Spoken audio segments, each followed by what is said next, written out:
Welcome to Nivan math academy. I hope आप सभी बहुत अच्छे होंगे। अगर अब तक आपने निवान मैथ एकेडमी चैनल को लाइक शेयर सब्सक्राइब नहीं किया है तो please like share subscribe. And आज हम बात करने वाले हैं integral equation calculus of variation में बाउंड्री वैल्यू प्रॉब्लम से रिलेटेड एग्जाम्पल के बारे में।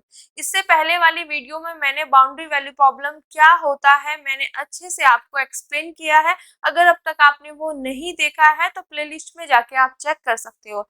एंड साथ ही साथ इनिशियल वैल्यू प्रॉब्लम का मैंने जो भी पूरा का पूरा टॉपिक है उससे रिलेटेड जो एग्जाम्पल है देन इनिशियल वैल्यू प्रॉब्लम का बहुत ही डीपली मैंने उसको डिस्कस किया है।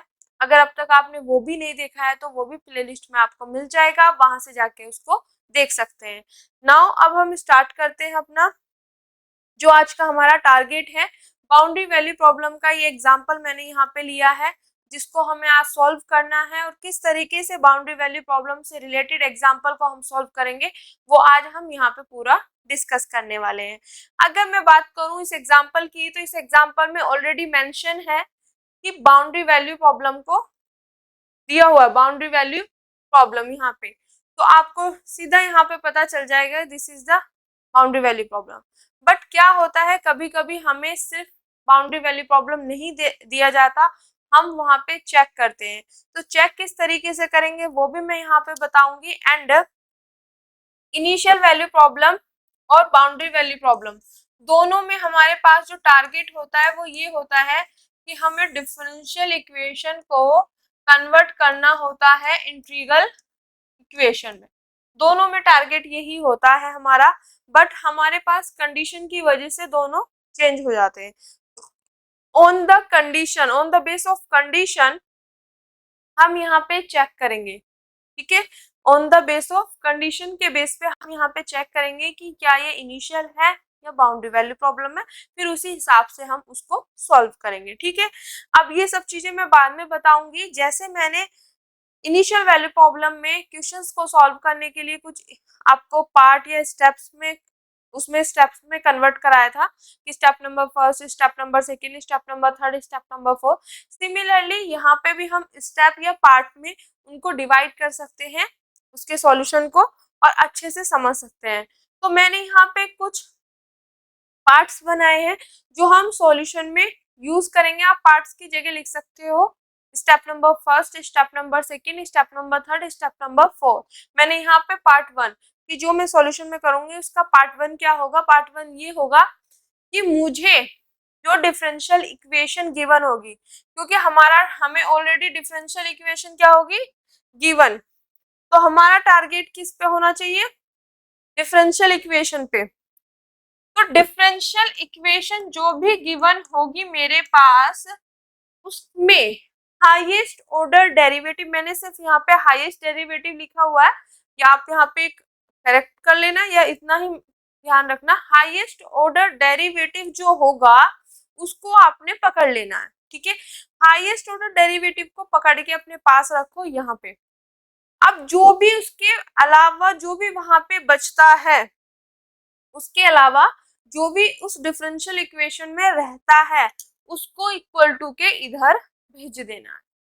बात समझ आई क्या कहना चाहती हूँ मैं ये कहना चाहती हूँ, एग्जाम्पल से समझ लेते हैं।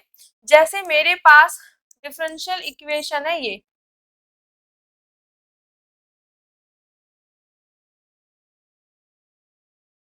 है मेरे पास, ठीक है।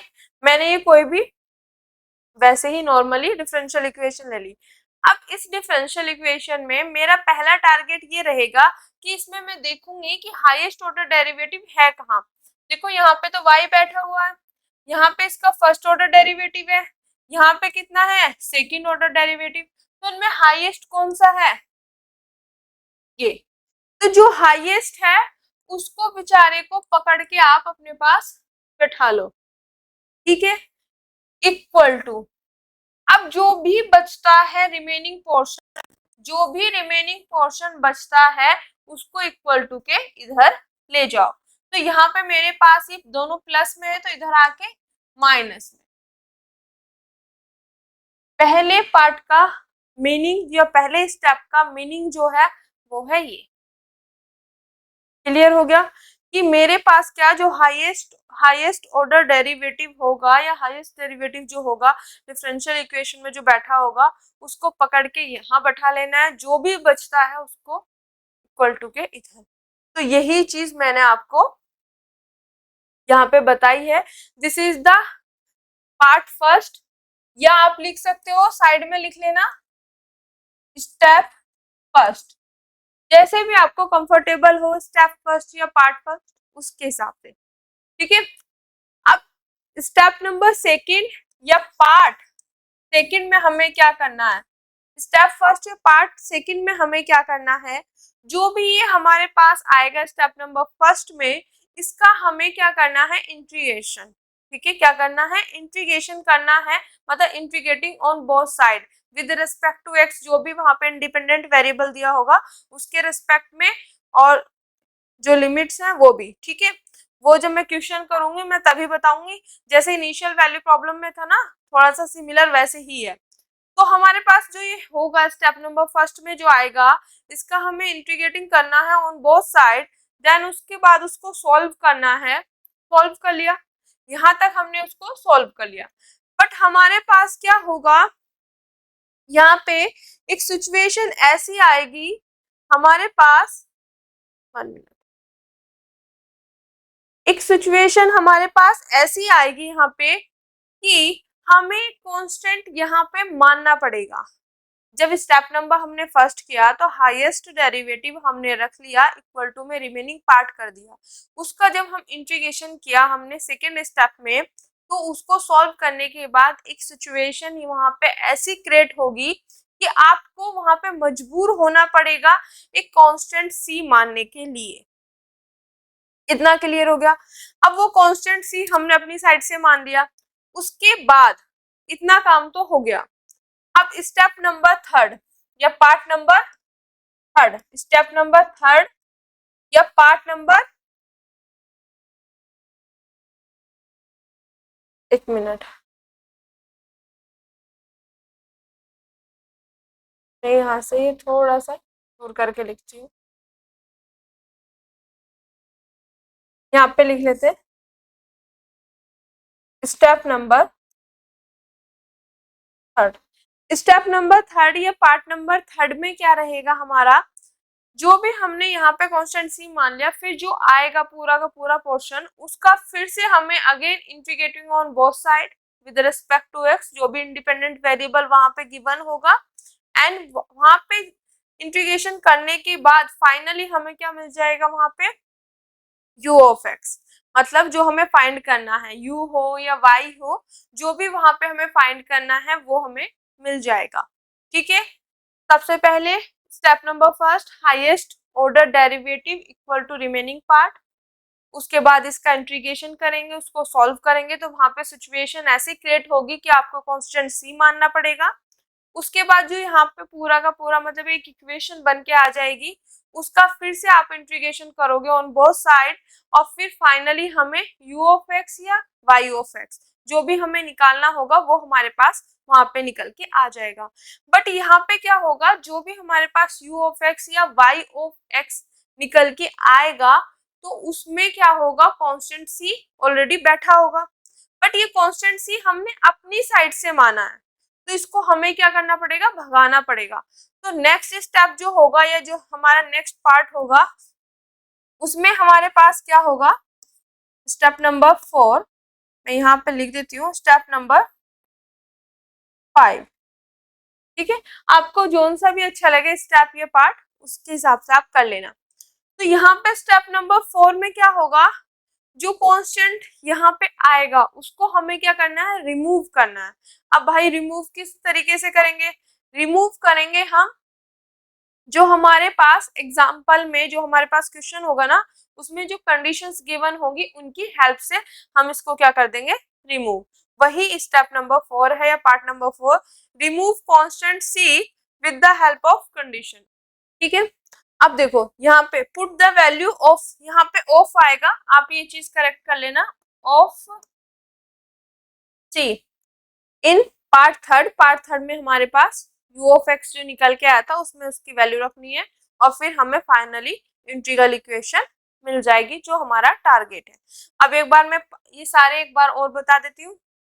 सबसे पहला हमारा काम रहेगा जो हाईएस्ट ऑर्डर डेरिवेटिव होगा डिफरेंशियल इक्वेशन में उसको एक साइड रखना है और सारा रिमेनिंग पार्ट इधर। उसके बाद इसका इंटीग्रेशन करना है। इंटीग्रेशन करने के बाद उसको सॉल्व करना है। सिचुएशन ऐसी आएगी कि आपको वहां पे कांस्टेंट सी मानना पड़ेगा। देन इसके बाद यहाँ पे ये जो आ जाएगा, फिर इसका अगेन इंटीग्रेशन करेंगे और आपको u ऑफ x मिल जाएगा। u ऑफ x मिलने के बाद ये जो मिलेगा in the term of c मिलेगा, पर हमें c को भगाना है क्योंकि वो हमने अपनी साइड से लिया है। तो उसको भगाने के लिए हम क्या करेंगे, with the help of condition उसको भगा देंगे, मतलब उसकी वैल्यू निकाल के इसमें वापस स्टेप नंबर 5 में पुट कर देंगे और हमें इंटीग्रल इक्वेशन मिल जाएगी। सिर्फ ये 5 स्टेप फॉलो करने हैं और हमारा क्वेश्चन आसानी से सॉल्व हो जाएगा। इस टाइप के 3 या 4 एग्जाम्पल हैं हमारे सिलेबस में जो बुक है उसमें, तो वो सारे एग्जाम्पल इसी बेस पे होंगे कि हमें यही स्टेप पूरे के पूरे फॉलो करने हैं और हमारा आसानी से हो जाएगा। ठीक है, तो अब हम यहाँ पे करना शुरू करते हैं। सबसे पहले हम क्वेश्चन रीड करते हैं, एग्जाम्पल रीड करते हैं, फिर देखते हैं। एग्जाम्पल है, reduce the following boundary value problem into integral equation this with boundary condition this. अब यहाँ पे ये चीजें हमें दे दी। अब देखो, मैंने अभी आपको बोला कि हमारे पास गिवन क्या होगा, गिवन होगा हमारे पास डिफरेंशियल इक्वेशन। ठीक है, इतना क्लियर। हमारे पास जो टारगेट होगा, टारगेट क्या होगा, इंटीग्रल इक्वेशन को लाना। ठीक है, और इसमें हमारी हेल्प करेगी जो यहाँ पे कंडीशन गिवन होंगी, कंडीशन की ही हेल्प से हम इसको कर पाएंगे। अब देखो, ये चीज तो हमें समझ आ गई कि हमारे पास गिवन क्या होगा, हमारे पास गिवन होगा डिफरेंशियल इक्वेशन और कंडीशन, और हमारे पास टारगेट जो हमें लाना है वो होगा इंटीग्रल इक्वेशन। ये चीज तो समझ आ गई। बट अगर एग्जाम में हमारे पास बाउंड्री वैल्यू प्रॉब्लम या इनिशियल वैल्यू प्रॉब्लम ना लिखा हुआ हो और सिर्फ हमारे पास एग्जाम्पल दे दिया जाए, मतलब क्वेश्चन आ जाए, तो हम किस तरीके से चेक करेंगे? हम चेक करेंगे ऑन द बाउंड जो कंडीशन है ना, कंडीशन के बेस पे। अगर मैं यहाँ पे कंडीशंस की बात करूं तो यहाँ पे कंडीशन दी हुई है ये, और दूसरी कंडीशन दी हुई है ये। तो मैंने आपको बोला था इनिशियल वैल्यू प्रॉब्लम में क्या होता है, एक्स की सेम वैल्यू, ठीक है, एक्स की सेम वैल्यू आती है, और बाउंड्री वैल्यू प्रॉब्लम में एक्स की 2 डिफरेंट वैल्यू। तो अगर मैं यहाँ पे देखूं तो एक्स की क्या वैल्यू है, एक जगह तो मेरे पास 0 है, दूसरी जगह मेरे पास एल है। तो क्या यहाँ पे एक्स की वैल्यू सेम है? नो, तो ये इनिशियल वैल्यू प्रॉब्लम नहीं हुआ। अगर मैं देखूं यहाँ पे एक्स की 2 डिफरेंट वैल्यू, तो एक्स की 2 डिफरेंट वैल्यू कहाँ पे आती है, बाउंड्री वैल्यू प्रॉब्लम में। तो ये जो एग्जांपल है ये हो गया बाउंड्री वैल्यू प्रॉब्लम का। अगर बाय चांस यहाँ पे boundary condition then boundary value problem ना गिवन होता, क्योंकि आपके माइंड में ये आ रहा होगा मैम ऑलरेडी दिया हुआ तो है, फिर आप क्यों बता रहे हो? मैं तब की बात कर रही हूँ जब ये चीज ना गिवन हो। तो आप कैसे चेक करोगे कंडीशन के बेस पे कि बाउंड्री वैल्यू प्रॉब्लम है कि इनिशियल वैल्यू प्रॉब्लम है? ठीक है, अगर एक्स की यहाँ पे सेम वैल्यू होती ना, बाय चांस एक्स की वैल्यू भी यहाँ 0 होती दोनों जगह, तो ये एक्स की सेम वैल्यू पे दिया हुआ है, तो एक्स की सेम वैल्यू होती तब हम यहाँ पे इसको मान लेते कि ये मेरे पास इनिशियल वैल्यू प्रॉब्लम से रिलेटेड है। ठीक है, यहाँ पे कुछ इस तरीके से होता तब यहाँ पे 0 होता, ऐसे कुछ करके। ठीक है, तो बात समझ आ गई, एक्स की 2 डिफरेंट वैल्यू मतलब बाउंड्री वैल्यू प्रॉब्लम। इतना तो आपको समझ आ गया कि हमारे पास किस तरीके से हमें क्वेश्चन में चेक करना है और क्या हमारा टारगेट है, क्या हमें गिवन है। अब मैं इसका सॉल्यूशन करना शुरू कर रही हूँ। ठीक है, अब देखो सॉल्यूशन जब हम करना शुरू करेंगे, दूसरा कलर ले लेते हैं, सॉल्यूशन।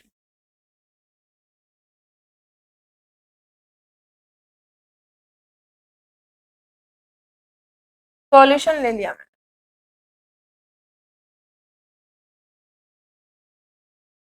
ठीक है, यहाँ पे हमने सॉल्यूशन लिख लिया। अब मैं यहाँ पे फिर से येलो कलर ले लेंगे। ठीक है, अब हमारे सॉल्यूशन में हमारी जो प्रथा है, जो सॉल्यूशन करने का तरीका है, वो क्या होता है, हम सबसे पहले सॉल्यूशन में लिखते हैं वो चीज जो हमें गिवन होती है। ठीक है, ये सबसे पहला काम होता है हमारे, कोई भी एग्जाम्पल हो, कोई भी क्वेश्चन हो, उसमें हम सबसे पहले वो चीज लिखते हैं जो हमें दी गई है। ठीक है, तो हमारा पहला टारगेट यही रहेगा कि मैं वो चीज लिखूं जो गिवन है। तो यहाँ पे सबसे पहले मुझे गिवन है डिफरेंशियल इक्वेशन। मैंने डायग्राम से अभी आपको समझाया कि डिफरेंशियल इक्वेशन और कंडीशन हमें गिवन है। तो यहाँ पे लिखेंगे द गिवन द डिफरेंशियल, एक मिनट, गिवन द, शॉर्ट में लिख रही हूँ मैं differential equation, given the differential equation this. Differential equation क्या है मेरे पास, this and lambda u equal to 0। ठीक है, इसको मान लेंगे हम इक्वेशन नंबर फर्स्ट। क्लियर, पहली चीज तो ये दी हुई है। दूसरा दिया हुआ है हमें बाउंड्री कंडीशन, एंड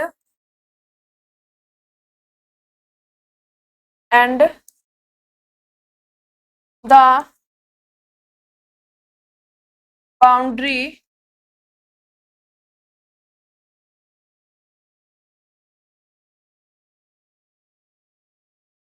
कंडीशन। ठीक है, boundary conditions, the boundary conditions are, ठीक है, वो क्या क्या है मेरे पास, u of 0 equal to 0 and u of l, l है यहाँ पे, इक्वल टू 0। ये दो कंडीशन मेरे पास यहाँ पे दी गई है और इसको मैंने मान लिया इक्वेशन नंबर सेकेंड। ठीक है, ये दो चीजें तो दी गई हैं, वो मैंने यहाँ पे लिख लिया।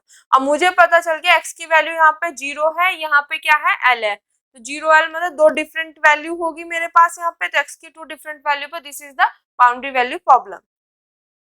अब मुझे ये समझ आ गया this is the boundary value problem. तो हम क्या करना स्टार्ट करेंगे यहाँ पे, स्टेप्स।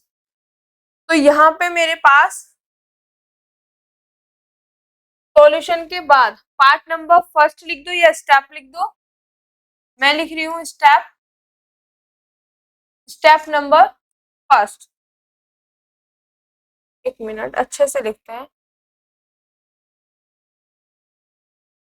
स्टेप नंबर फर्स्ट, तो स्टेप नंबर फर्स्ट में हमारे पास क्या था, स्टेप नंबर फर्स्ट में ये था कि जो भी डिफरेंशियल इक्वेशन मेरे पास गिवन है उसमें हाईएस्ट ऑर्डर डेरिवेटिव देखो। अब इसमें हाईएस्ट ऑर्डर डेरिवेटिव कहाँ पे है, देखो यहाँ पे तो u बैठा हुआ है। ठीक है, यहाँ पे इसका डबल ऑर्डर मतलब highest order second order derivative यहाँ पे बैठा हुआ है।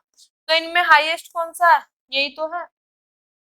ठीक है, तो मैं क्या करूंगी, हाईएस्ट ऑर्डर डेरिवेटिव को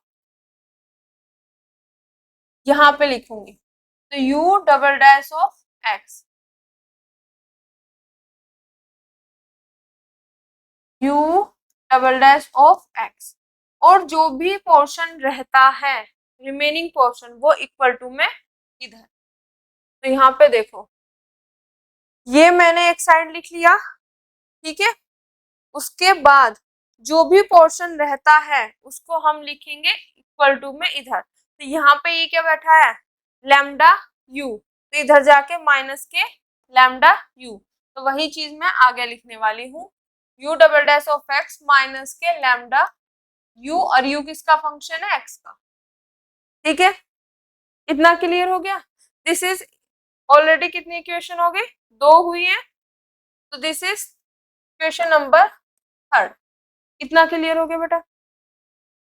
ठीक है, अब हमारा स्टेप नंबर फर्स्ट तो पूरा हो गया। स्टेप नंबर सेकंड क्या होगा मेरे पास, step number second, step number second में मेरा काम होगा कि जो ये मेरे पास डिफरेंशियल इक्वेशन आई है स्टेप नंबर फर्स्ट में, इसका क्या करूंगी, मैं इंटीग्रेशन करूंगी। ठीक है, तो मैं यहाँ पे वही चीज लिखने जा रही हूँ, integrating integrating on both side, integrating on both sides with respect to x, ठीक है, फ्रॉम 0 to x। ओके, हमें इस डिफरेंशियल इक्वेशन का इंटीग्रेशन करना है विद रिस्पेक्ट टू x, और कहां से कहां तक, 0 से x तक। देन या बोल दो वी गेट। अब देखो यहाँ पे इंटीग्रेशन करने के बाद दूसरा कोई कलर लेते हैं। यहाँ पे मैं बोल रही हूँ कि दोनों साइड क्या करना है, इंटीग्रेशन करना है, तो मैंने दूसरा इंटीग्रेशन, ठीक है, इंटीग्रेशन का साइन इक्वल टू, यहाँ भी इंटीग्रेशन का साइन किसके रेस्पेक्ट में करना है, dx के रेस्पेक्ट में, किसके रेस्पेक्ट में, dx के रेस्पेक्ट में। कहां से कहां तक करना है, 0 से x तक। कहां से कहां तक, 0 से x तक। ऐसे ही मैंने समझाया था इनिशियल वैल्यू प्रॉब्लम में, सेम वही चीज है। अब ये यहाँ पे है तो इसको यहाँ रख दो, इसको यहाँ पे रख दो, माइनस के lambda mu of X, sorry mu नहीं, यू ऑफ एक्स, ठीक है, क्लियर, यू ऑफ एक्स। इतना क्लियर हो गया। मैंने क्या किया, इसका इंटीग्रेशन किया, integration with respect to X from 0 to X.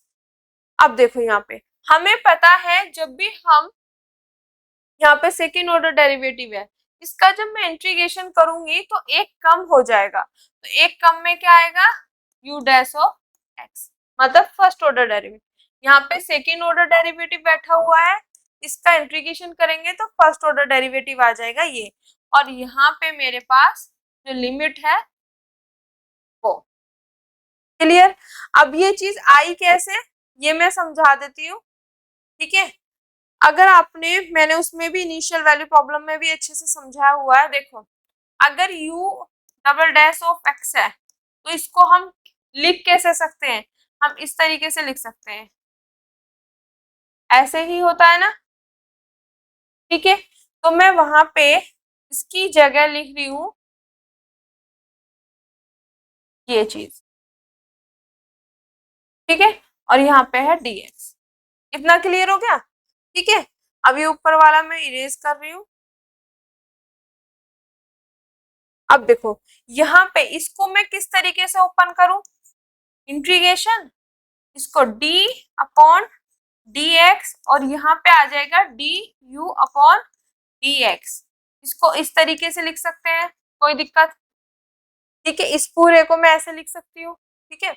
अब यहाँ से क्या होगा, इस dx से ये कैंसिल हट जाएगा, और यहाँ पे मेरे पास आ जाएगा this integration d du upon dx। कोई दिक्कत, ठीक है, यहाँ तक समझ आ गया अच्छे से, बढ़िया तरीके से। अब देखो हमने बचपन से पढ़ते आ रहे हैं कि इंटीग्रेशन ऑफ dx, ये अच्छे से नहीं बना, एक बार दोबारा बना देती हूँ।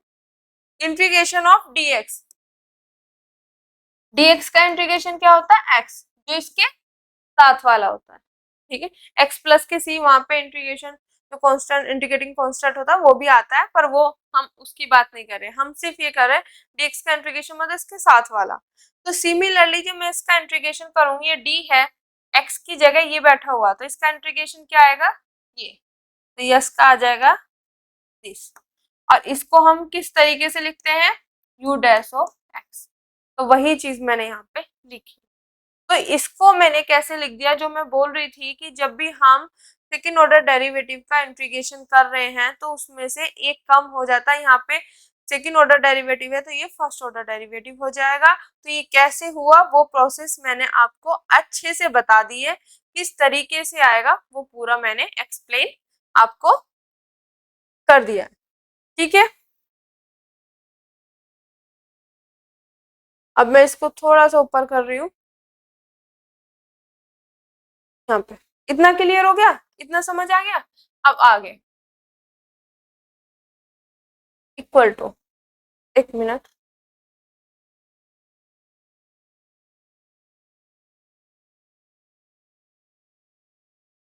हाँ रखती हूँ, ठीक है।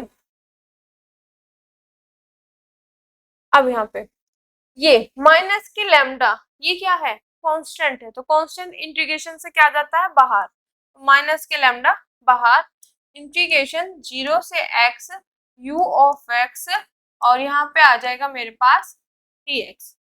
इतना समझ आ गया, ठीक है। अब हमारे पास काम क्या होता है बेटा, हमारे पास काम होता है अपर लिमिट माइनस के लोअर लिमिट।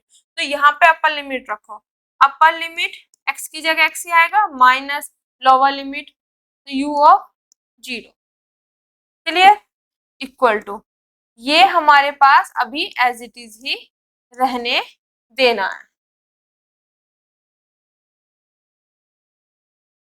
ठीक है। इतना क्लियर हो गया। अब देखो यहाँ पे क्या आएगा, ठीक है, u डैश ऑफ x। अब यहाँ पे देखो बेटा, यहाँ पे u डैश ऑफ 0, मतलब यहाँ पे मेरे पास कंडीशन कोई गिवन होनी चाहिए थी, बट अगर मैं अपने क्वेश्चन में देखूं तो क्वेश्चन में मुझे कंडीशन ये वाली गिवन है, ये मैं यहाँ से हटा रही हूँ, कंडीशन मेरे पास u ऑफ 0 की वैल्यू 0 है, u ऑफ l की वैल्यू 0 है, बट u डैश ऑफ 0 मुझे कहीं पर भी गिवन नहीं है। तो ये सिचुएशन वही सिचुएशन आई है जहां पे हमें कोई कांस्टेंट मानना पड़ा, क्यों, देखो u ऑफ x जो है मेरे पास x का कोई फंक्शन होगा, तो u ऑफ डैश भी मेरे पास कोई x का फंक्शन होगा। अब इसमें x की जगह मैं 0 पुट करूंगी तो कोई ना कोई तो मेरे पास कांस्टेंट ही आएगा। तो वो वही चीज बोली हुई है कि अगर मैं, मेरे पास यहाँ पे गिवन नहीं है, तो इस सिचुएशन में मेरे को इसको क्या मानना पड़ेगा, एक कांस्टेंट मानना पड़ेगा। आपके मन में ये क्वेश्चन आ सकता है कि ये कांस्टेंट क्यों, कैसे होगा, कांस्टेंट ऐसे होगा, ये x का फंक्शन है, ये x का फंक्शन है, इसमें x की जगह कुछ पुट करूंगी कोई कांस्टेंट वैल्यू तो ऑब्वियसली कांस्टेंट आएगी, ठीक है। तो ये चीज मैंने आपको क्लियर कर दिया कि यहाँ पे वो चीज गिवन नहीं है, तो हमारे पास एक ऐसी सिचुएशन आ गई जहां पे मुझे इसे क्या मानना पड़ेगा, कांस्टेंट,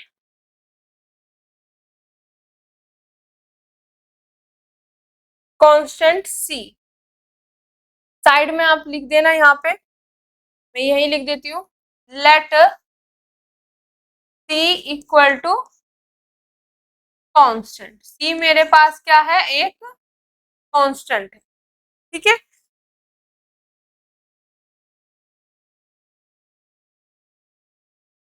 यहाँ पे ये कांस्टेंट का इक्वल टू का साइन है, तो वो मैं अच्छे से, ठीक है, let C equal to constant, ये सी इज ए कांस्टेंट, ठीक है। तो यहाँ पे मैंने इसको एक कांस्टेंट मान लिया क्योंकि इसकी वैल्यू मेरे पास है नहीं, बट ये एक कांस्टेंट वैल्यू आएगी, ठीक है। चलिए, इक्वल टू माइनस के लैम्डा इंटीग्रेशन 0 से x u ऑफ x और dx, ये अब तक एज इट इज रहा। तो जो मेरे पास स्टेप थे, स्टेप एक बार देख लेते हैं हम। मैंने हाईएस्ट ऑर्डर डेरिवेटिव को इक्वल टू रिमेनिंग पार्ट लिख दिया, ये काम हो गया। इंटीग्रेशन कर ली दोनों साइड, सॉल्व किया, और यहाँ पे कांस्टेंट सी भी आ गया मेरे पास, ये काम हो गया ना। अब देखो कांस्टेंट सी आते ही ये, अब इसको थोड़ा सा सॉल्व और करते हैं और फिर अपना आगे करते हैं, ठीक है। तो यहाँ से मेरे पास u डैश ऑफ x की वैल्यू क्या आएगी, ये c इधर माइनस में, इधर जाके प्लस में, और ये मेरे पास एज इट इज, ठीक है। ये फंडा क्लियर हो गया। दिस इज इक्वेशन नंबर, वो थर्ड है, this is the fourth, equation number fourth, ये मेरे पास क्या होगी, इक्वेशन नंबर हो गई फोर्थ, दिस। अब ये मेरे पास यहाँ तक स्टेप नंबर सेकंड तक मेरे पास कंप्लीट हो गया कि मेरे के पास इंटीग्रेशन करी दोनों साइड और सॉल्व किया उसको, और कांस्टेंट सी भी मुझे मानना पड़ा, देन सॉल्व करके फाइनली मेरे पास वो चीज आ गई।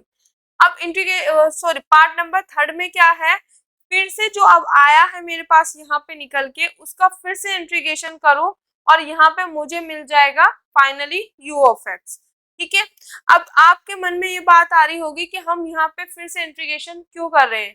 तो इसका रीजन ये है, मैंने आपको जब इनिशियल वैल्यू प्रॉब्लम वाला पोर्शन कराया था तो वहां पे मैंने ये बोला था कि उसकी इंटीग्रेशन जब तक करते रहना है जब तक कि डिफरेंशिएशन वाला पार्ट ओवर ना हो जाए। तो यहाँ पे अब भी डिफरेंशिएशन वाला पार्ट बैठा हुआ है, तो इसको हटाने के लिए एक बार और करना पड़ेगा। ये रीजन है पार्ट नंबर थर्ड का। तो अब मैं यहाँ पे लिख रही हूँ step number third. Step number third हमारे पास यहाँ से स्टार्ट होगा, स्टेप नंबर थर्ड में। ठीक है, अब मैं करूंगी यहाँ पे again integrating, again integrating on both sides, both sides with respect to x from sorry from 0 to x। फिर से मैं इसका इंटीग्रेशन करूंगी जोन C equation number 4, integrating on both side with respect to x from 0 to x ब्रिगेड। और integration क्यों कर रहे हैं, स्टेप नंबर थर्ड क्यों आया, क्योंकि अभी यहाँ पे डेरिवेटिव वाला पोर्शन और डिफरेंशिएशन वाला पार्ट है, वो जब तक हमें करते रहना जब तक कि डिफरेंशिएशन वाला पार्ट ओवर ना हो जाए। तो एक बार और करेंगे, क्योंकि पहले हमें क्या यहाँ पे बताती हूँ, यहाँ पे हमें था ये, इसका मैंने एक बार इंटीग्रेशन करा तो मेरे पास आ गया ये। अब इसका एक बार और इंटीग्रेशन करूंगी तो मेरे पास फाइनली निकल के आ जाएगा ये। पार्ट ऐसे ही नहीं बनाया वो मैंने, इसी तरीके से बनाए कि ये है तो इसका एक बार इंटीग्रेशन करेंगे, वहां पे हमें कांस्टेंट c मानना पड़ा, उस फॉर्म में आ जाएगा।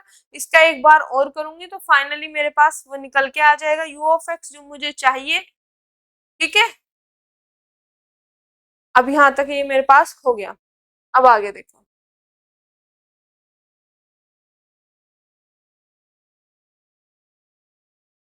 ठीक है इतना हो गया।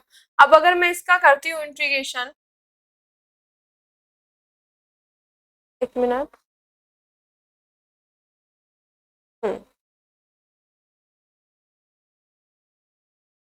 यहाँ पे देखो इसका इंटीग्रेशन करूंगा। अब देखो इंटीग्रेशन कर रहे हैं किसके रेस्पेक्ट में, x के रेस्पेक्ट में, दोनों साइड कर रहे हैं किसके रेस्पेक्ट में, x के रेस्पेक्ट में। कहां से कहां तक कर रहे हैं, 0 से x तक। कहां से कहां तक, 0 से x तक। कोई दिक्कत, ठीक है बात समझ आ गई। अब यहाँ पे मेरे पास बैठा हुआ क्या है, अंदर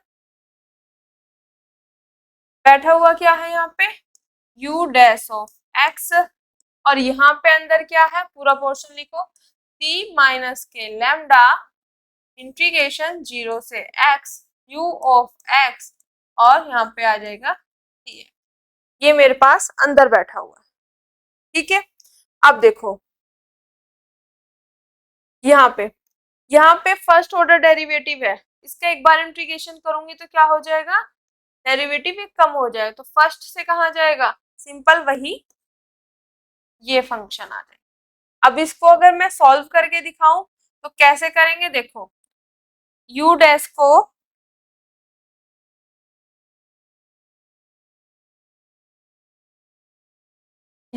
को मैं क्या लिख सकती हूँ, ये है मेरे पास, ठीक है, इसको मैं क्या लिख सकती हूँ, D you upon D x. ठीक है, और यहाँ पे dx ऑलरेडी बैठा हुआ, इससे ये कैंसिल। ठीक है, यहाँ पे मेरे पास बचेगा दिस। अब भाई हमें पहले से ही पता है इंटीग्रेशन ऑफ dx क्या होता है, x, मतलब इसके ये वाला, तो यहाँ पे इसका क्या आ जाएगा u। तो वही चीज मैंने लिखी है, u किसका फंक्शन है, x का। ठीक है, यहाँ पे u ऑफ x।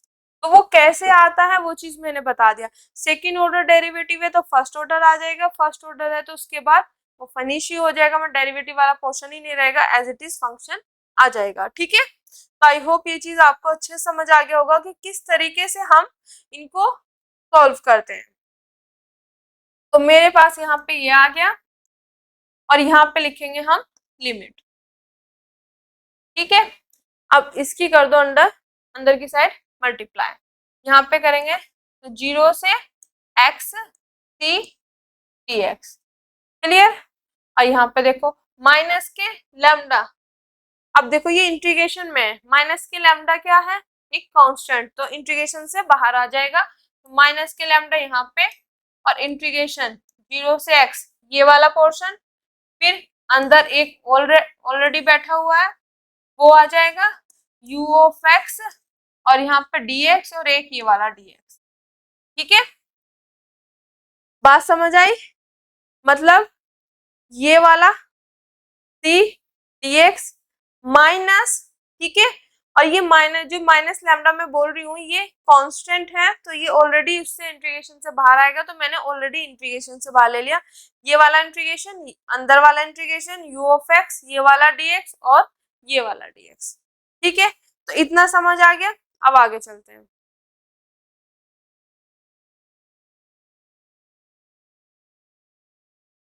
ठीक है, अब यहाँ पे देखो, अब हम क्या रखेंगे, लिमिट्स, इसको सॉल्व करना है। अपर लिमिट x की जगह x माइनस के लोअर लिमिट x की जगह 0 इक्वल टू c, मेरे पास कांस्टेंट है तो c आ जाएगा बाहर,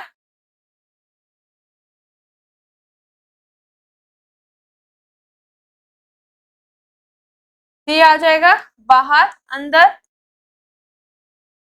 एक का स्टेप बेटा बता रही हूं मैं, इंटीग्रेशन dx माइनस के लैम्डा।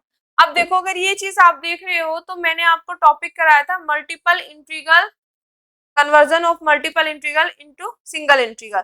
तो वहां पे मैंने आपको एक बात बताई थी कि जब मल्टीपल इंटीग्रल इस तरीके से लिखा हो तो हमें उसे लिखने का एक पैटर्न और होता है, वो कैसे होता है वो ध्यान से समझना।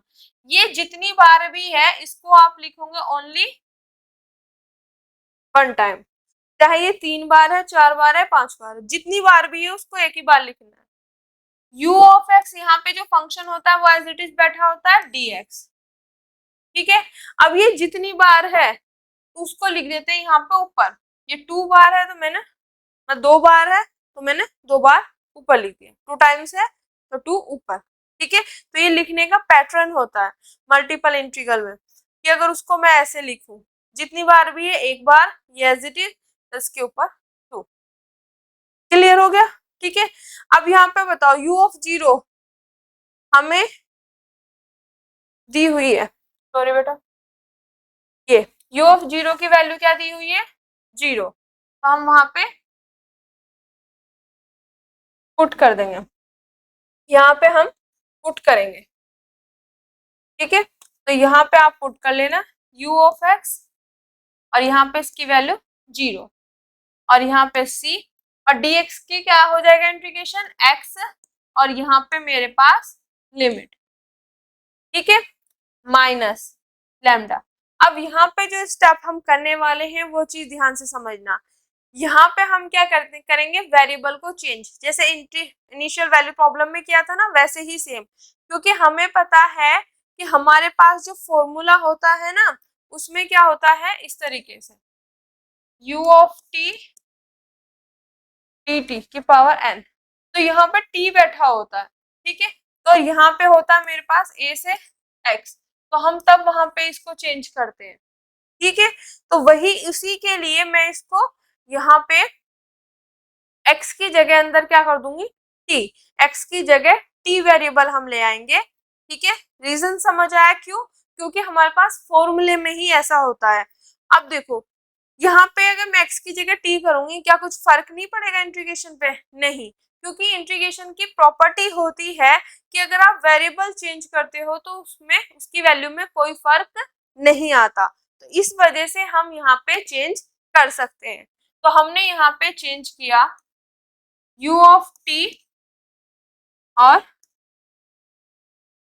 ठीक है x की जगह इस वाले को चेंज नहीं करना, इनको चेंज करना है अंदर वाले को, ठीक है, u of T D T. तो ये मेरे पास मेरे फॉर्मूले से अब क्या कर गया, मैच कर गया। क्लियर हो गया, ठीक है। अब इसको ऊपर करती हूँ यहाँ पे,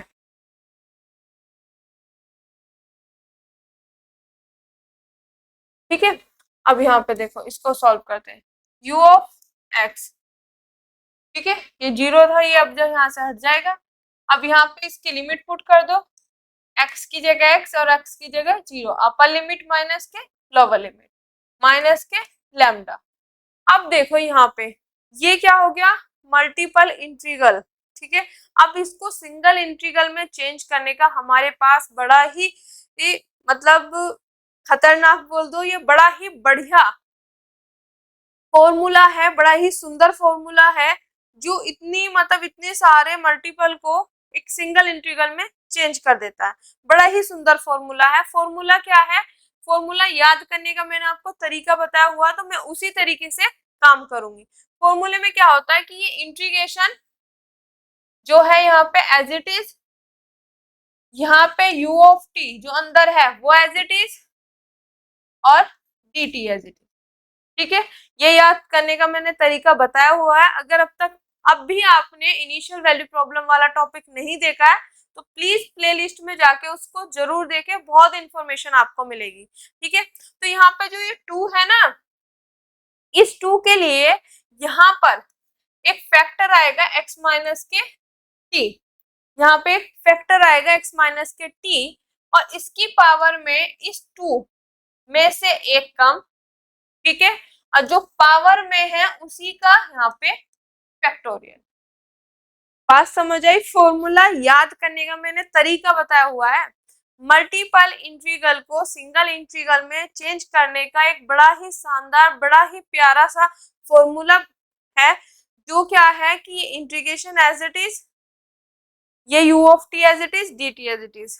इस 2 के लिए यहाँ पे एक फैक्टर आएगा x माइनस के t, इसकी पावर में इस 2 में से एक कम, जो यहाँ पे होता है ना उसमें से एक कम, और यही सेम चीज का नीचे फैक्टोरियल, ठीक है। अब आगे करते हैं, u of x equal to x minus K 0, x हो जाएगा, यहाँ पे आ जाएगा cx, ठीक है, माइनस के लैम्डा, इंटीग्रेशन 0 से x, ठीक है। अब 2 माइनस के 1 1, x माइनस के t की पावर 1, जिसको हम लिख देंगे x minus k t, upon में यहाँ पे आ जाएगा 1 फैक्टोरियल। 1 फैक्टोरियल की वैल्यू होती है 1, ठीक है, तो लिखने की नीड नहीं है। किसी के भी अपॉन में 1 होता है, उसे लिखने की नीड नहीं होती, तो हमने इसको एज इट इज लिखा, और यहाँ पे u ऑफ t और dt ये आ गया मेरे पास यहाँ पे निकल के, ठीक है। बात समझ आई, और ये मेरे पास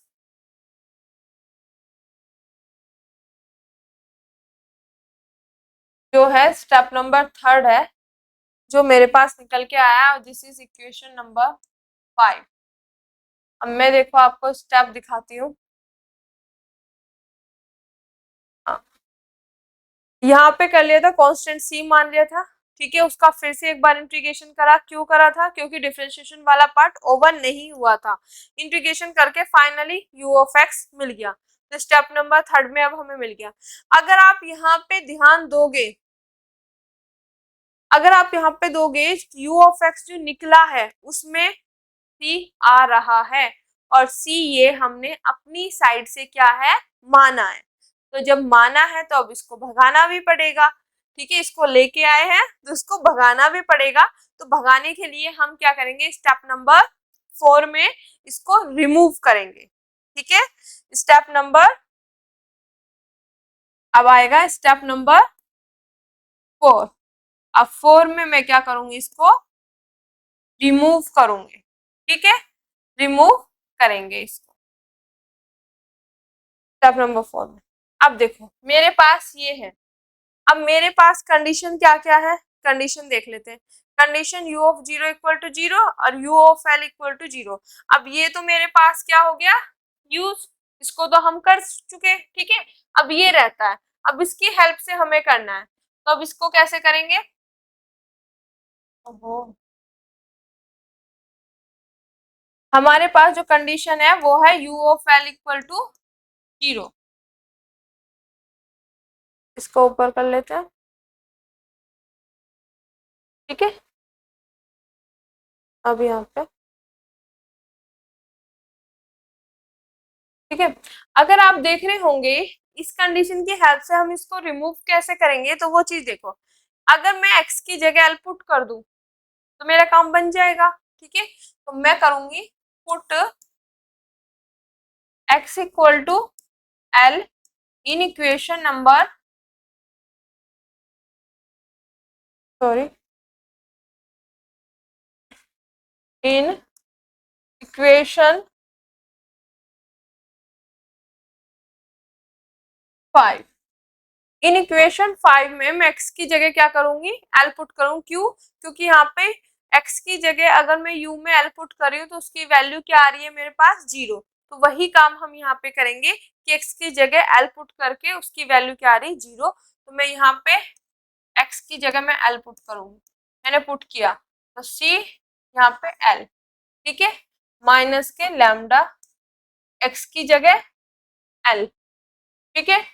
और यहाँ पे भी x की जगह क्या आएगा, l, ठीक है। और u ऑफ t, और यहाँ पे आ जाएगा मेरे पास dt, ठीक है। जहां जहां x था वहां मैंने l पुट कर दिया, ठीक है। अब इसकी वैल्यू क्या है मेरे पास,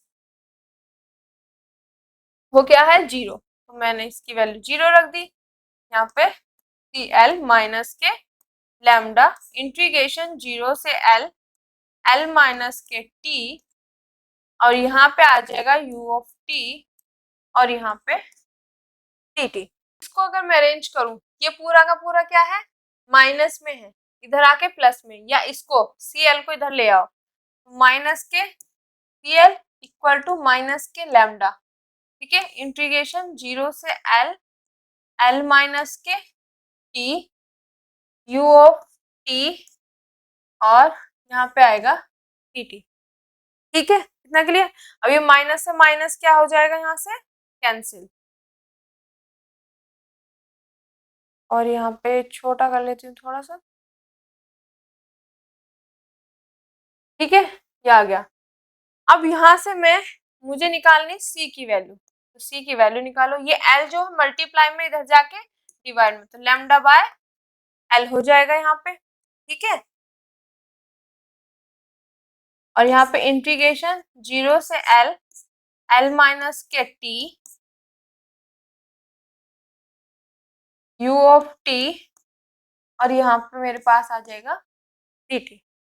अब ये c की वैल्यू निकल गई। ये चल रहा है स्टेप नंबर 4 में। मैंने बोला था कि c को क्या करना है, हमें रिमूव करना है, हटाना है with the help of condition. तो मैंने कंडीशन की हेल्प से इसको क्या कर दिया, रिमूव कर दिया, ठीक है।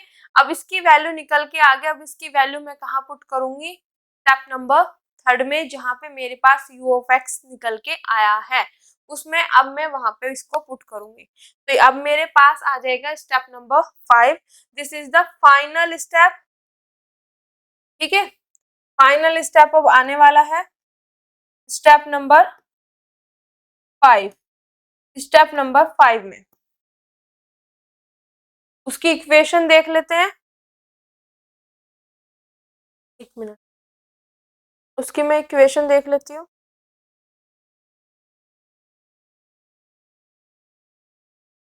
ये क्या है मेरे पास, स्टेप नंबर जो 3 था उसमें इक्वेशन थी मेरे पास ये वाली, इक्वेशन नंबर 5। इसमें c की जगह मुझे ये वैल्यू पुट करनी है। तो ये क्या है, u of x equal to c of x minus के लैम्डा और दिस। तो इसको मैं थोड़ा सा छोटा कर लूं,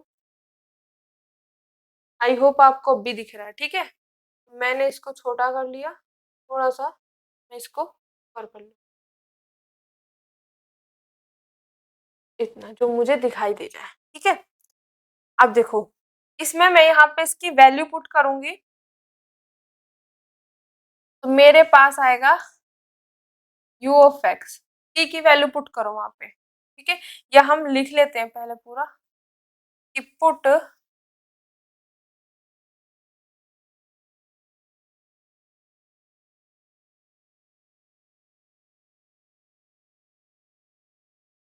पुट द वैल्यू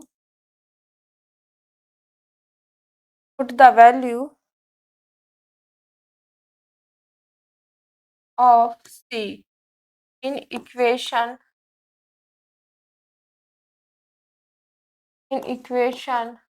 5। 5 में हम इसकी वैल्यू क्या कर देंगे, पुट कर देंगे। Put the value of C in equation number 5।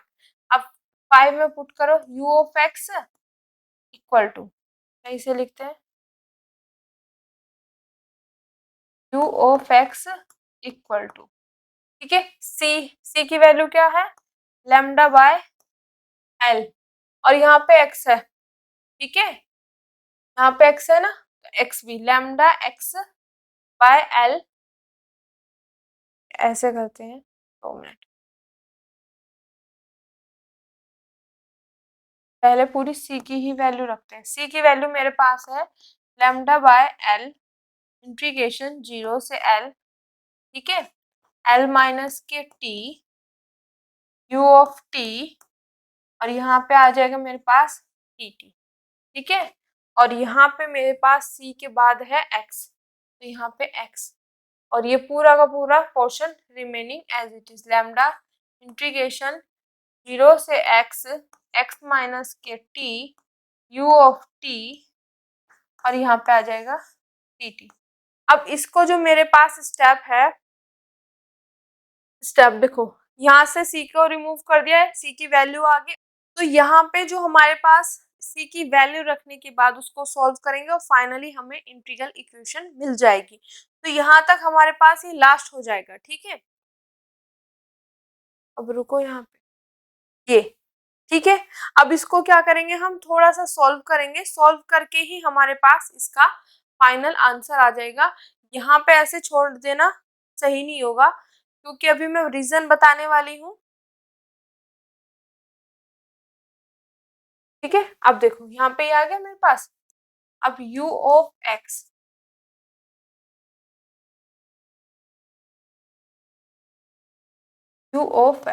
Equal to, ठीक है। अब यहाँ पे मेरे पास क्या हो जाएगा, lambda x by L integration 0 से l minus k t u of t dt। क्योंकि देखो मैंने x को बाहर क्यों ले लिया, यहाँ पे आपके मन में ये क्वेश्चन आ सकता है, क्यों, क्योंकि हम यहाँ पे इंटीग्रेशन कर रहे हैं विद रिस्पेक्ट टू t, तो t के रिस्पेक्ट में कर रहे हैं, तो इस वजह से x को एज ए कांस्टेंट, मतलब x बाहर आ जाएगा हमारे पास, ठीक है। माइनस लैम्डा इंटीग्रेशन 0 से x minus k t u of t, और यहाँ पे आ जाएगा dt। देखो बेटा यहाँ तक ये चीज आपको अच्छे से समझ आ गया। अब यहाँ पे क्या सिचुएशन क्रिएट हो रही है, यहाँ पे सिचुएशन क्रिएट हो रही है कि मेरे पास ये और वो, ठीक है। अब देखो अगर मैं बात करूं इनिशियल वैल्यू प्रॉब्लम में, अगर मैं बात करती हूँ, तो इनिशियल वैल्यू प्रॉब्लम में हमारे पास जो फाइनल इंटीग्रल इक्वेशन निकल के आई थी वो वोल्टेरा इंटीग्रल इक्वेशन निकल के आई थी। बट यहाँ पे कंफ्यूजन ये हो रही है कि वोल्टेरा भी है फ्रीडोम भी है, वो कैसे, देखो जब हम इंटीग्रल इक्वेशन को देखते हैं, यहाँ पे कांस्टेंट होता है, अगर यहाँ पे x वेरिएबल आ गया तो दिस इज द वोल्टेरा, अगर यहाँ पे b मतलब कोई कांस्टेंट आ गया तो दिस इज द फ्रीडोम। तो यहाँ पे देखो ये भी कांस्टेंट ये भी कांस्टेंट, तो ये क्या बन गया फ्रीडोम, यहाँ पे कांस्टेंट यहाँ पे वेरिएबल, तो ये क्या बन गया वोल्टेरा। तो इंटीग्रल इक्वेशन जो हमारे पास लास्ट में आ रही है उसमें वोल्टेरा भी है फ्रीडोम भी है, बल्कि यहाँ पे या तो वोल्टेरा होनी चाहिए इंटीग्रल, वो सॉरी फ्रीडोम एक ही होनी चाहिए, पर यहाँ पे दोनों आ रही हैं। तो मैं आपको एक इम्पोर्टेंट इन्फॉर्मेशन ये देना चाहती हूँ कि जब हम बाउंड्री वैल्यू प्रॉब्लम के क्वेश्चंस करेंगे तो वहाँ पे जो हमारा टारगेट है इंटीग्रल इक्वेशन लाने का, तो वो इंटीग्रल इक्वेशन आएगी फ्रीडोम, ठीक है। ये इम्पोर्टेंट नोट में लिखवाऊंगी इस एग्जाम्पल के बाद। क्या है, इनिशियल वैल्यू प्रॉब्लम में जो इंटीग्रल इक्वेशन निकल के आती है वो होती है वोल्टेरा, ठीक है। बट बाउंड्री वैल्यू प्रॉब्लम में जो इंटीग्रल इक्वेशन निकल के आती है वो होती है फ्रीडोम। फ्रीडोम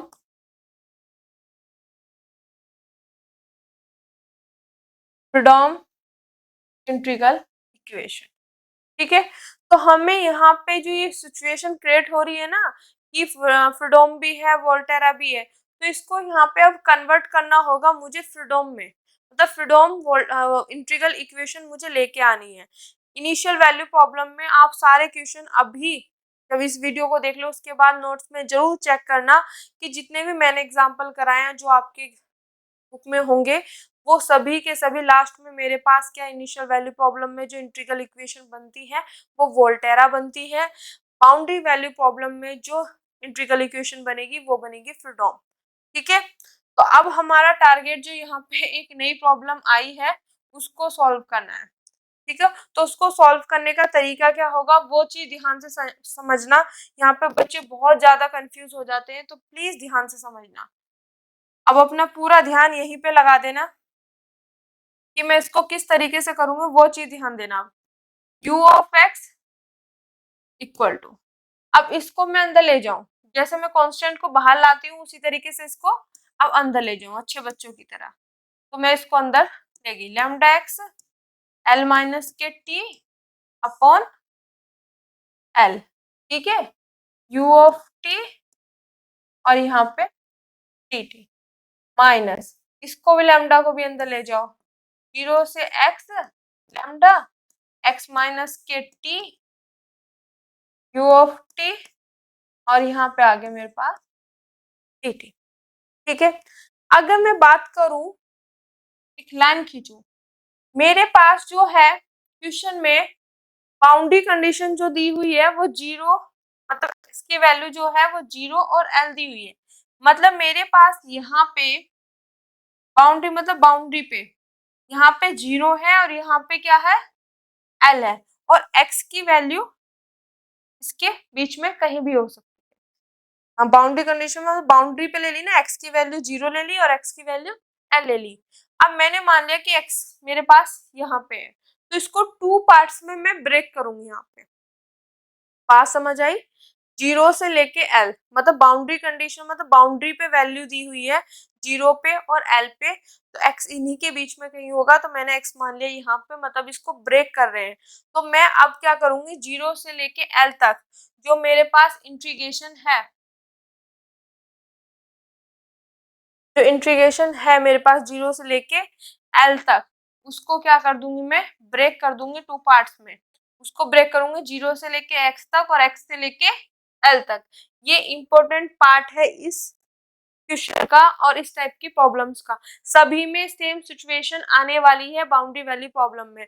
ऊपर के सारे स्टेप्स इजी थे, बट यहाँ पे आके एक प्रॉब्लम क्रिएट हो रही थी, वो चीज मैं आपको बता रही हूँ। ठीक है, 0 से बाउंड्री पे वैल्यू दी हुई है 0 और l, x की वैल्यू 0 है, x की वैल्यू l है, तो x मैंने यहाँ पे ले लिया। ठीक है, इसको 2 पार्ट्स में क्या कर दिया मैंने ब्रेक कर दिया।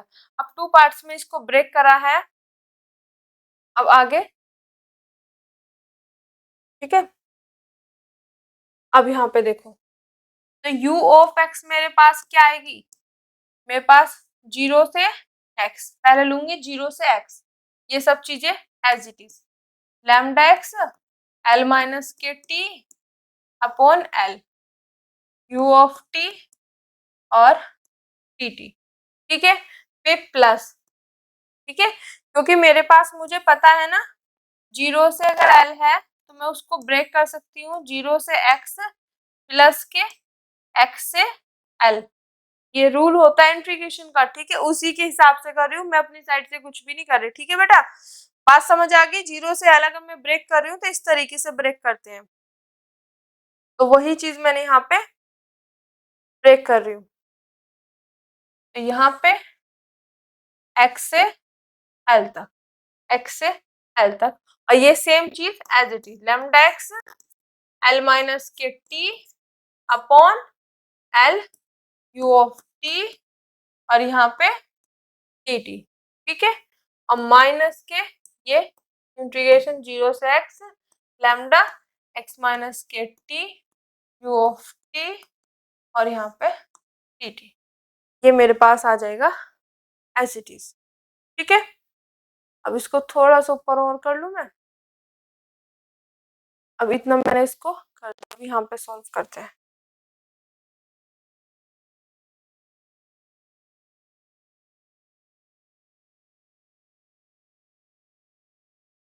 अब देखो यहाँ u ऑफ x, अब इंटीग्रेशन 0 से x, इंटीग्रेशन 0 से x, इनको क्या ले लेंगे एक साथ, इंटीग्रेशन 0 से x, और यहाँ पे देखो u of t dt, u of t dt, तो मैं यहाँ पे u ऑफ t dt, इतना क्लियर हो गया।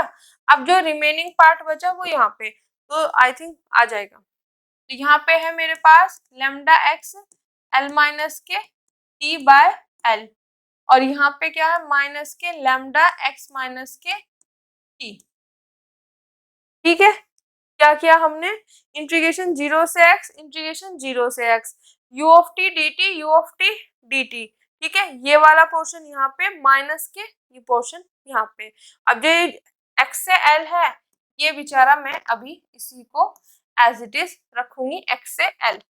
ठीक है, तो यहाँ पे लेमडा एक्स एल माइनस के T upon L u of t, और यहाँ पे आ जाएगा मेरे पास dt।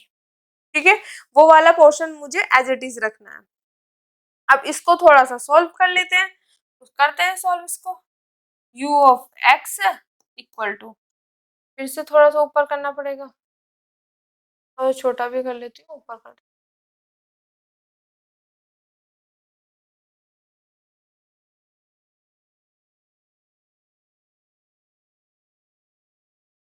ठीक है, ये आ गया। अब इसको इंटीग्रेशन, अब देखो यहाँ से टेकिंग एलसीएम पूरा आ जाएगा मेरे पास l। ठीक है, यहाँ पे बचेगा लेमडा एक्स एल माइनस के टी, और यहाँ पे आ जाएगा माइनस के लेमडा एल एक्स माइनस के टी। ठीक है, ये है मेरे पास, तो पूरे को अच्छे से कर देते हैं, क्लियर हो गया। और यहाँ पे मेरे पास u ऑफ t और dt, ठीक है, प्लस x से l lambda x l minus k t और l u ऑफ t, एक मिनट अच्छे से आ गया, lambda x x l minus k t upon l u of t dt। ठीक है, हो गया। अब हम इस वाले पोर्शन को क्या करेंगे, सॉल्व करेंगे। सॉल्व करते हैं, u of x equal to integration 0 से x, ठीक है, अंदर मल्टीप्लाई कर दो लैम्डा एक्स एल, एक मिनट, लैम्डा एक्स एल माइनस के लैम्डा एक्स टी, माइनस के lambda l x, minus minus plus, तो यहाँ पे आ जाएगा लैम्डा एल टी, अपॉन में यहाँ पे आएगा एल। ठीक है, पहले मैं इसको सॉल्व कर लेती हूँ। अब देखो यहाँ पे lambda lambda L, sorry x x L L, ये दोनों क्या है मेरे पास सेम, तो ये क्या हो गया कैंसिल। कैंसिल होने के बाद मेरे पास यहाँ से जो रिमेनिंग पोर्शन बचेगा वो बचेगा यहाँ पे देखो लैम्डा टी, तो लैम्डा टी बाहर, अंदर क्या बचेगा ये प्लस के एल माइनस के एक्स। ठीक है, lambda T lambda T lambda T lambda T, और यहाँ पे प्लस के एल माइनस के एक्स, और अपॉन में एल। तो ये मेरे पास इसको सॉल्व करके ये रिमेनिंग पार्ट आएगा, तो ऊपर वाला मैं यहाँ से हटा दूंगी। ठीक है, और ये वाला पोर्शन में पूरा का पूरा वहां पे लिख दूंगी। क्लियर, तो यहाँ से मेरे पास इसको सॉल्व करके आया लैम्डा टी एल माइनस के एक्स अपॉन एल। ठीक है, तो ये वाला पोर्शन अब हट जाएगा, यहाँ से u ऑफ t और dt प्लस यहाँ से x l lambda x l minus k t, और यहाँ पे l u ऑफ t और dt। ठीक है, इतना पोर्शन मेरे पास ये चीज आ गई। अब आप अब भी सोच रहे होंगे कि मैम अब भी तो यहाँ पे क्या बन रहा है, ये वोल्टेरा है और ये तो है ही नहीं, अभी कुछ बना ही नहीं। आप तो बोल रहे थे कि फ्रीडोम बनेगा, तो फ्रीडोम देखो कैसे बनेगा उस चीज को ध्यान दो। अब मैं यहाँ पे जो लिखने वाली हूँ, अब लैम्डा यहाँ भी है, यहाँ भी है, तो लैम्डा मैं पूरे से कॉमन ले लेती हूँ, ठीक है। अब ब्रैकेट में यहाँ पे लूंगी इंटीग्रेशन 0 से x, इतना क्लियर, इंटीग्रेशन 0 से x। अब यहाँ पे क्या आएगा मेरे पास, लैम्डा t l माइनस के x upon l, sorry lambda तो मैंने कॉमन ले लिया, फिर यहाँ पे क्यों लूं, यहाँ पे आएगा मेरे पास t l माइनस के x u of t dt, ठीक है, प्लस इंटीग्रेशन x से l, यहाँ पे x l minus k t upon में l u of t dt, ठीक है। अब यहाँ पे पूरा का पूरा पोर्शन मैंने ये चीज इस तरीके से लिख दी। अब यहाँ पे देखो u of x equal to lambda, यहाँ पे इंटीग्रेशन 0 से l, ध्यान से समझना जो लाइन में यहाँ पे लिखने वाली हूँ, के एक्स टी जो कि बहुत फेमस है कर्नल, ठीक है, और u of t and dt, this is a Fredholm integral equation. बन गई फ्रीडोम। फ्रीडोम में क्या होता है, इंटीग्रल साइन में यहाँ पे कांस्टेंट, यहाँ पे कांस्टेंट, तो ये बन गई मेरे पास फ्रीडोम। अब आपके माइंड में ये चीज आ रही होगी कि मैम आपने यहाँ से डायरेक्ट ये चीज कैसे लिख दी, तो आपको याद होगा जब हमने इनिशियल वैल्यू प्रॉब्लम वाले टॉपिक करे थे तो वहां पे कुछ कर्नल हमारे पास क्या थे, पार्टीशन में आते थे, कि एक्सटी की वैल्यू जो है पार्टीशन में आती थी, तो वही चीज यहाँ पे यूज हुई है। अब इसको किस तरीके से यूज किया वो देखो, यहाँ पे हम लिखेंगे वेयर के एक्स टी की वैल्यू क्या होगी, वहां पे आपने ध्यान दिया होगा ब्रेक में होती थी वो, ठीक है।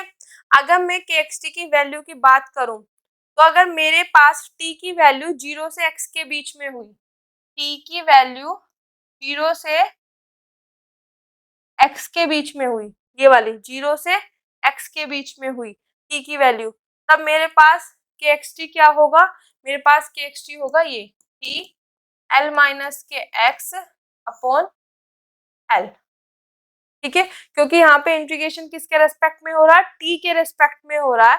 जब t के रेस्पेक्ट में हो रहा है तो ये वैल्यू किसकी होगी, 0 से x, t की तो होंगी, तो t की वैल्यू जब t मेरे पास लाई करेगा 0 से x के बीच में, तब के एक्स टी की वैल्यू होगी ये, एंड जब मेरे पास t लाई करेगा x से l, x से l, मिनट, t लाई करेगा यहाँ पे l, यहाँ पे x, x से l के बीच में, तब के एक्स टी की वैल्यू मेरे पास होगी ये वाली x l minus k t upon में l। तो ये वाला टॉपिक हमने मतलब इस टाइप की कुछ सिचुएशन हमने वहां पे देखी थी, इनिशियल वैल्यू प्रॉब्लम में कुछ क्वेश्चंस किए थे, तो वहां पे ये ऐसी सिचुएशन थी, उसी का यूज यहाँ पे किया है, क्योंकि हमारे पास कुछ इस तरीके से हम इसको क्रिएट करके लाए जो मैंने आपको बताया वहां पे, ठीक है, ब्रेक करके। तो यहाँ पे मेरे पास लैम्डा बाहर, इस पूरे को मैंने बोल दिया इस तरीके से, ठीक है। तो यहाँ पे जो के एक्स टी है उसकी वैल्यू जब हम इसको ब्रेक करेंगे ना 0 से l, तो 0 से x और x से l, 0 से x, x से l, तो 0 से x में के एक्स टी की वैल्यू आप ये पुट करोगे u of T D T as it is, and जब x से l जाओगे तो के एक्स टी की वैल्यू पुट करोगे ये, तो इस तरीके से इसको यहाँ पे अरेंज किया गया है। ये पूरा का पूरा क्वेश्चन बहुत इजी था, बट डिफिकल्ट कहाँ पे आई, इसकी जो मतलब ज्यादा डिफिकल्टी थी वो थी लास्ट में, क्योंकि हमारे पास फ्रीडोम डायरेक्टली हमें नहीं मिल रही थी, हमारे पास वोल्टेरा फ्रीडोम दोनों आ रही थी, फिर हम जब हमने अरेंज भी किया तब भी कोई हमें ऐसा कुछ सॉल्यूशन नहीं मिल रहा था, बट हमने क्या किया, इसको इस तरीके से ब्रेक किया, ठीक है। तो यहाँ पे एक इम्पोर्टेंट नोट ये है, नोट करके लिख लेना कि इनिशियल वैल्यू प्रॉब्लम में अगर हम बात करते हैं, इनिशियल वैल्यू प्रॉब्लम में, तो हमारे पास जो इंटीग्रल इक्वेशन निकल के आती है वो होती है हमारे पास वोल्टेरा, वोल्टेरा इंटीग्रल इक्वेशन, अगर हम बाउंड्री वैल्यू प्रॉब्लम में बात करते हैं, ठीक है, तो हमारे पास निकल के आती है फ्रीडोम इंटीग्रल इक्वेशन। ये इंपॉर्टेंट नोट है, ठीक है। इनिशियल वैल्यू प्रॉब्लम तो वोल्टेरा, और बाउंड्री वैल्यू प्रॉब्लम में लास्ट में जो इंटीग्रल इक्वेशन आएगी वो आएगी फ्रीडोम। तो इस टाइप के क्वेश्चंस को करने के लिए आपको ये 4 स्टेप फॉलो करने हैं जो मैं यहाँ पे आपको शुरू में बताए थे, ठीक है। नंबर 1 स्टेप यही था कि highest derivative equal to remaining part, integration करो, कांस्टेंट सी मानो, उसके बाद फिर से इंटीग्रेशन करो, क्योंकि हमें जब तक करना होता है जब तक डिफरेंशिएशन वाला पार्ट ओवर ना हो जाए। लास्ट में सी को रिमूव करेंगे, इसकी वैल्यू यहाँ पुट करके उसको सॉल्व करेंगे। सॉल्व करने पर जो डिफिकल्टी आई है वो मैंने आपको बता दी, उस चीज को ध्यान से समझना। आई होप आज का लेक्चर आपको अच्छे से समझ आया होगा। अगर आपको हमारी वीडियोस लेक्चर्स पसंद आ रहे हैं तो प्लीज लाइक शेयर सब्सक्राइब उन बच्चों तक जरूर पहुंचाएं जिनको इनकी नीड है।